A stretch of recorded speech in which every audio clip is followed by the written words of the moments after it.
एक बहुत ही भोला भाला सा आलसी लड़का था। वह कोई काम नहीं करना चाहता था, बस खाना खाता, घूमता और सोते रहता था। एक दिन उसे किसी ने बताया कि एक आश्रम है जहाँ पर कुछ करना नहीं पड़ता और 2 समय का खाना और नाश्ता मिलता है। तुम वहां जाकर रहो। उस आलसी लड़के ने सोचा, ये तो बहुत ही बढ़िया है। वह उस आश्रम में जाकर रहने लगा। वह भोला भाला लड़का अपना सारा सांसारिक जीवन छोड़कर उस आश्रम में जाकर रहने लगा। आश्रम में गुरुजी रहते थे। वह कुछ समय सबको प्रवचन देते हैं और वह आलसी लड़का उन प्रवचन को सुनता है और बाकी समय आराम करता है और पेट भर खाना खाकर सो जाता था। ऐसे ही उस लड़के के दिन गुजरते गए। एक दिन उस आश्रम में कुछ नहीं बना। नाश्ते के समय नाश्ता नहीं मिला और खाने के समय खाना नहीं मिला। लड़का दौड़कर गुरुजी के पास गया और उसने पूछा, आज भोजन क्यों नहीं बना? गुरुजी ने कहा, बेटा, आज एकादशी है। जितने भी आश्रम के सदस्य हैं उन सभी का उपवास है। तुम भी आज उपवास कर लो, आज भोजन नहीं बनेगा। वह लड़का आलसी था और उसे भूख भी बहुत लगती थी। उसने गुरुजी से बोला कि मैं उपवास नहीं रख सकता, मुझे भूख लगती है, मैं तो खाना खाऊंगा। गुरुजी ने बोला, ठीक है, जाओ भंडारे में से कुछ सामान लेकर आओ और आश्रम में नहीं लेकिन आश्रम के बाहर जाकर खाना बना लो। लेकिन याद रखना, भोजन बनाने के बाद सबसे पहला भोग भगवान को लगाना और फिर तुम प्रसाद पाना। वह लड़का बोला, ठीक है, और फिर अनाज लेकर वो नदी की ओर पहुंच गया। भोजन पकाने लगा। तैयार हुआ उसके बाद कहने लगा कि भगवान श्री राम आइए, पधारिए, भोग लगाइए। अब उसे लगा कि भगवान तो आ नहीं रहे हैं, तो फिर वह कहने लगा, मुझे मालूम है आपको तो अच्छा खाना खाने की आदत है। मैं उतना अच्छा खाना नहीं बना पाया, लेकिन जो भी रूखा सूखा बना है आकर खा लीजिए। भगवान श्री राम उसकी सरलता पर बहुत ही प्रसन्न हुए और उन्होंने लड़के को दर्शन दे दिए। उसने देखा कि भगवान श्री राम आए हैं और साथ में माता सीता भी आई हैं। लेकिन लड़के ने तो सिर्फ 2 ही लोगों का खाना बनाया था, एक अपना और दूसरा भगवान के लिए। और अब क्योंकि भगवान के साथ माता सीता भी आई थी, तो उसने उस वह भोजन माता सीता और भगवान के सामने रख दिया और उनसे कहा कि ग्रहण करिए। भगवान श्री राम और माता सीता ने भोजन किया और उसके बाद जब वे जाने लगे, तो वह भोला सा आलसी सा लड़का बोला कि प्रभु, आप आए, आपने मुझे दर्शन दिए, बहुत अच्छा लगा। मुझे कुछ खाने को नहीं मिला, लेकिन कोई बात नहीं।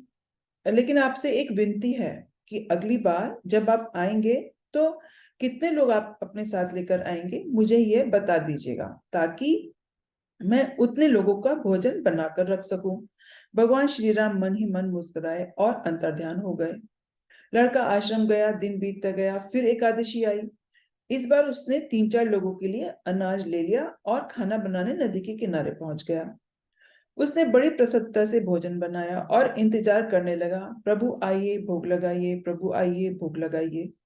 इस बार लड़का देखता है कि भगवान श्री राम पूरे दरबार के साथ आए हैं, जैसे माता सीता, लक्ष्मण, भरत, हनुमान जी और भी बहुत लोग। अब लड़के ने तो केवल 3-4 लोगों का भोजन बनाया था और इस बार भी भोजन कम पड़ गया। लड़के ने निराश होकर भोजन प्रभु के सामने रख दिया और उनसे कहा, भोजन ग्रहण करिए। और फिर प्रभु चले गए। इस बार भी लड़का फिर से भूखा रह गया। अब लड़का फिर आश्रम गया, दिन बीतते गए, फिर एकादशी का दिन आया। इस बार गुरुजी से कहने लगा, गुरुजी, मुझे इस बार थोड़ा ज्यादा अनाज चाहिए। गुरुजी सोचने लगे, ये इतना सारा अनाज का करता क्या है, कहीं इसे बेचता तो नहीं है। फिर उन्होंने कहा, ठीक है, भूख से परेशान रहता है।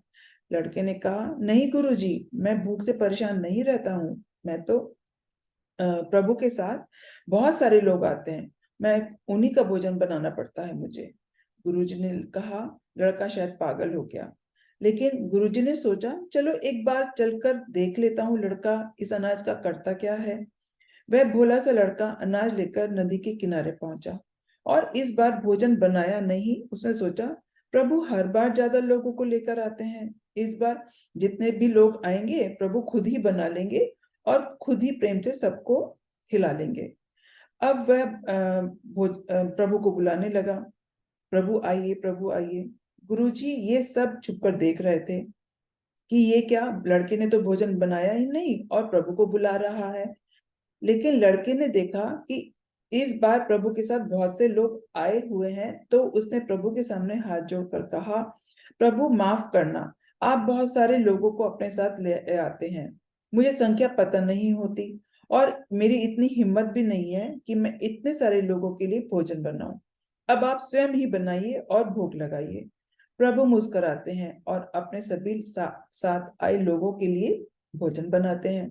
गुरुजी ये सब छुपकर देखते हैं और फिर लड़के के पास आकर कहते हैं, तुम ये क्या कर रहे हो? लड़के ने कहा, गुरुजी आपको दिख नहीं रहा है, भगवान श्री राम पधार चुके हैं और माँ सीता भी आई है, हनुमान जी भी आए हैं, भरत भी आए हैं, लक्ष्मण भी आए हैं और बाकी लोग भी आए हैं। वो सभी भोजन बना रहे हैं। गुरुजी ने बोला, लड़का तो पागल हो गया, मुझे तो कोई भी नहीं दिख रहा है। लड़का गुस्सा हो गया और बोला, प्रभु ये आप क्या कह रहे हैं? एक तो मुझे भूख लग रही है, आप गुरुजी को दर्शन नहीं दे रहे हैं, गुरुजी मुझे पागल समझ रहे हैं, कृपा करके गुरुजी को दिख जाइए। भगवान बोले, नहीं, मैं इन्हें नहीं दिख सकता। लड़का बोला, क्यों नहीं दिख सकते? मेरे गुरुजी तो बहुत महान है, बहुत बड़े ज्ञानी और ज्ञाता हैं। भगवान बोले, हाँ ज्ञानी और ज्ञाता होंगे, लेकिन तुम्हारी तरह सरल नहीं है।